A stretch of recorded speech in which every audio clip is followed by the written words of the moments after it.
ये एटीट्यूड पकड़े जाने के बाद भी। What do you mean by that? पकड़े जाने के बाद? शहर में रहती हो या किसी गांव देहात से आई हो?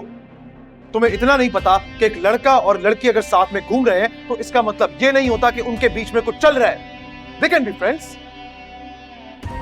और तुमने क्या किया? अपनी भाभी को लाके मेरे सामने खड़ा कर दिया जैसे मैं कोई बहुत बड़ा मुल्जिम हूं और वो मुझे आके अरेस्ट करेंगी। मैंने भाभी के सामने आपको कॉल की थी, आपने क्या किया? सफेद झूठ बोल दिया। आपके और उस लड़की के चेहरे पर जो एक्सप्रेशंस थे ना, भाभी ने खुद देखे थे। देख लिया तो क्या समझ लिया? तो मैं सिर्फ अपनी बात का जवाब चाहती हूँ। झूठ क्यों बोला आपने मुझसे? जो बात आपको अपनी बीवी के लिए पसंद नहीं, वो किसी गैर लड़की के लिए कैसे पसंद आ गई? मुझसे सवाल जवाब करने का हक मैंने किसी को नहीं दिया है। इसलिए जो दिल में आया कह दिया। और रही बात बीवी को शॉपिंग पे ना ले जाने की, बीवी के साथ इंसान की बेतकल्लुफी होती है। उसे समझाया जा सकता है कि आई एम बिजी टुडे, हम किसी और दिन चलेंगे। दोस्त के साथ फॉर्मल रिलेशन होता है। आई बात समझ?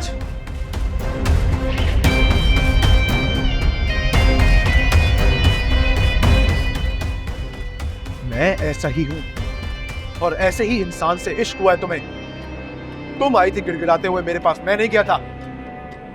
अरे तुम्हें तो एहसान मानना चाहिए मेरा, वरना मुझे किस चीज की कमी थी? रिश्तों की लाइन लगी हुई थी मेरे पास। उन सबको रिजेक्ट करके मैंने तुम्हें एक्सेप्ट किया। तुम्हें।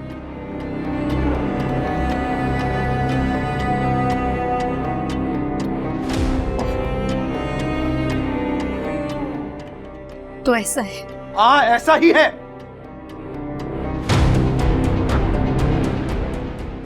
और अब पछता रहा हूं मैं। मुझे नहीं पता था कि मेरी बीवी एक बैकवर्ड सोच की मालिक निकलेगी, शादी के बाद एक टिपिकल वाइफ बन जाएगी। तुम्हें यह बात पहले पता थी ना कि मैं एक हैंडसम आदमी हूं, काबिल आदमी हूं, सक्सेसफुल आदमी हूं, हजारों चाहने वाले हैं मेरे। तो तुमने ये चीज कैसे सोच ली कि शादी के बाद मैं उनको छोड़ दूंगा या वो लोग मुझसे मिलना छोड़ देंगे? तुम्हें अपनी तरह के एक नॉर्मल कॉमन इंसान से शादी करनी चाहिए।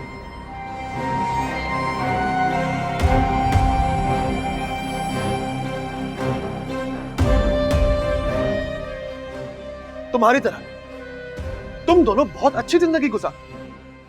क्या जरूरत थी तुम्हें मेरे पीछे आने की, मेरे घर में रिश्ता भेजने की, मुझे फंसाने की, मुझसे शादी करने की? हाय हमें कोई मोहब्बत रास आ जाती, बेचैनियों को चैन की एक सांस आ जाती, बेवजह आंख भीगी नहीं पर दिल को ना उम्मीद नहीं, कभी शहद सी कभी जहर सी। बन्नान साहब रोके, सीधी सी लड़की है, बड़े बाप की औलाद है वो। गुस्सा आ गया तो कहीं सब कुछ हाथ से ना निकल जाए, इज्जत समेत। इज्जत बन गई हमारी, अब इज्जत असरा ने कमानी है। हम क्यों करें मेहनत, वो करे मेहनत। बिल्कुल ठीक कर रहे हैं भाई इसरा के साथ। क्यों पड़ी मेरे भाई के पीछे? और वैसे भी बहुत शौक था ना उसे हीरो से शादी करने का, तो काबिल बंदा तो ऐसे ही करता है, सामने वाले को कमतर समझता है अपने आप से। अरे हाला तेरा बोल बात बिल्कुल ठीक कह रही है हाला। अरे मियाँ बीवी की लड़ाई में जो तीसरा बोले वो पागल, वो तो लड़ झगड़ के कर लेंगे आपस में सुलह। तो जिसने साइड ली वो तो बुरा बन गया ना।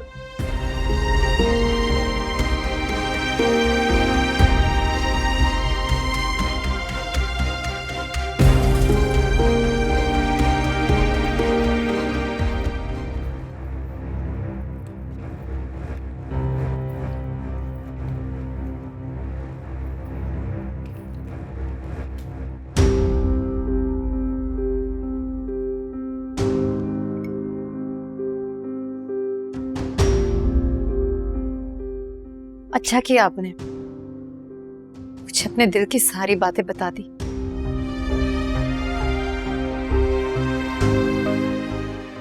एहसान किया आपने मुझ पर।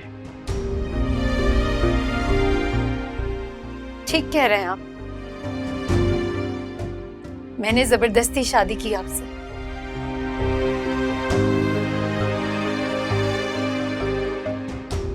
इसीलिए आपकी जिंदगी से जा रही हूं।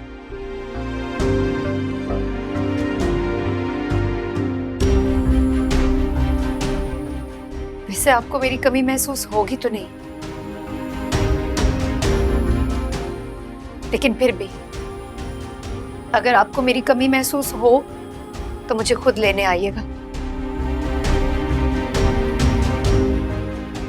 मैं आपके साथ आ जाऊंगी। मैं नहीं आऊंगा।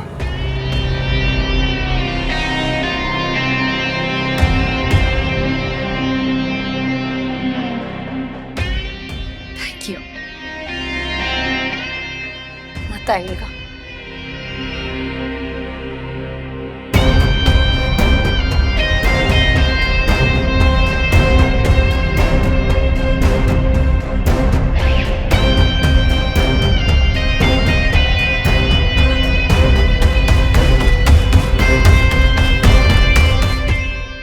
अरे असरा बेटा, ये बैग कैसा, कहाँ जा रही हो इस वक्त? आंटी मैं अपनी अम्मा के घर जा रही हूँ। अम्मा के घर? मगर क्यों, क्या हुआ? ये सवाल आप अपने बेटे से पूछें, जो हर वक्त इधर उधर फिरता रहता है, कभी एक लड़की के साथ तो कभी दूसरी लड़की के साथ।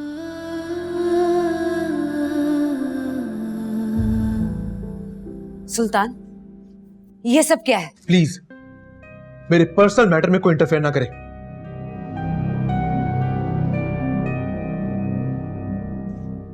अरे मेरी जिंदगी का, मेरी प्राइवेट लाइफ का तमाशा बना दिया इसने सबके सामने।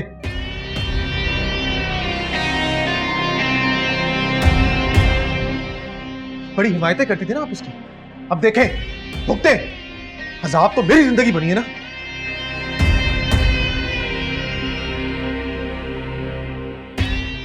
ये लड़की मेरे साथ कभी एडजस्ट नहीं कर सकती, नेवर।